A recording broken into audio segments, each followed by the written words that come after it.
Moving on to what is essentially an elimination game for Old Man Rivers. Philip Rivers, to be exact. The Jacksonville Jaguars, they are heading to Indianapolis to face the Colts. The Jaguars are 6.5-point favorites.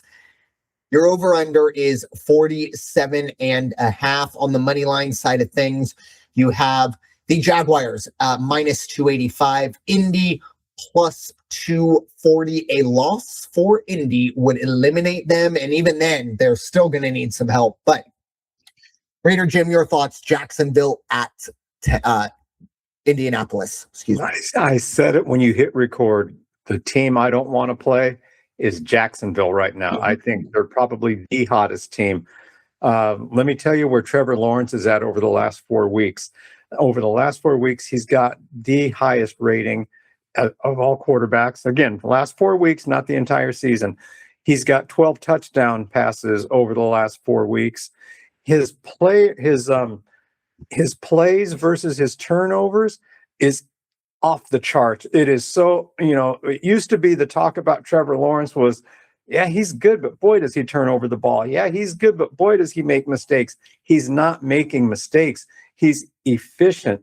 He's confident. And like I said earlier, it's like it's something snapped, the switch flipped, however you want to put it. But he's playing really, really good ball right now. And if he lights it up like he did over the last 4 weeks, Indianapolis doesn't stand a chance. As much as I'd like to see this Cinderella story with Philip Rivers, here's the other thing that's going to happen.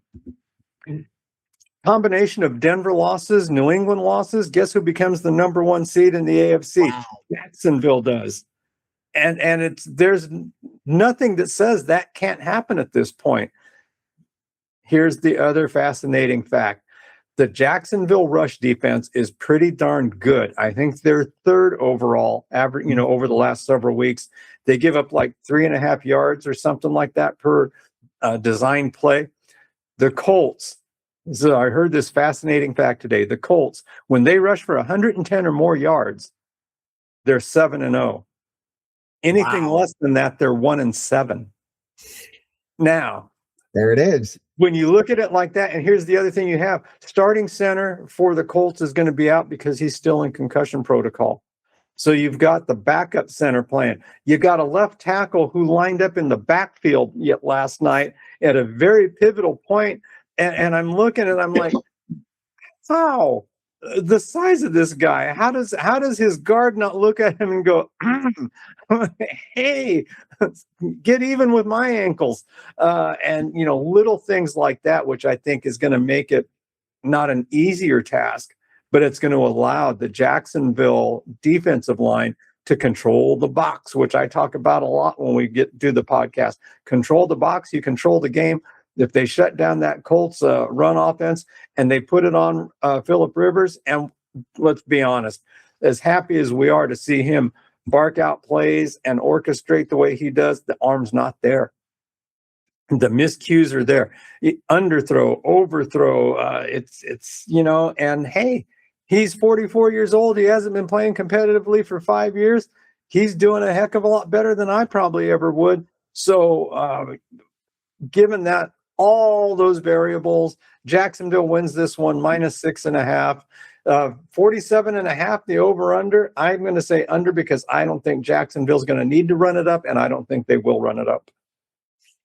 Yeah, this might be my upset pick of the week. No.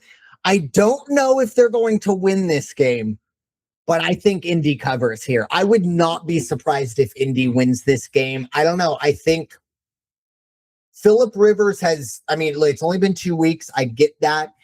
But week 1, we're talking, 5 days after he was signed, essentially. He played okay, 185 yards, whatever. Last night, 23 of 35 for 240, 250, whatever that was. I think this game, we're going to see that quintessential 25 of 35 for 315, 2 maybe 3 touchdowns. And look, he is going to throw a pick. We know he's going to throw a pick. He is a gunslinger. After all, I like Indy +7 here, even with my confidence. I am going to buy half a point just because I feel like I have to buy the hook. I like what Philip Rivers has done. And a lot of what it is the team around him, you can tell it's not, oh, who is this guy? Or, oh, this is a publicity stunt or whatever. You can tell this is a guy who stepped into that locker room and said, the only reason I'm here is to help y'all win. And he has already picked up the offense. I mean, in 10 days, he has enough rapport with those players to be able to call out what he needs them to do. I don't know. I think this is the game. I know Philip is going to win one of these games. I think he's got one more chance after this, assuming Riley Leonard is still out. I mean, and I'm also assuming that Philip Rivers is starting this because, again, we are still recording on Tuesday. A lot up in the air. I can't imagine Riley Leonard gets the start over Philip Rivers as well as he played last night, but I like Indy +7. I also do like the over. This needs to be a shootout. And even then, I worry because how bad the Indy defense is. But I also do think if you're going to sit here and say this game is a shootout, I don't know. It might be a little perverted, might be a little messed up, but I'm going to ride the 44-year-old Philip Rivers over Trevor Lawrence. Trevor Lawrence has played very, very well this season.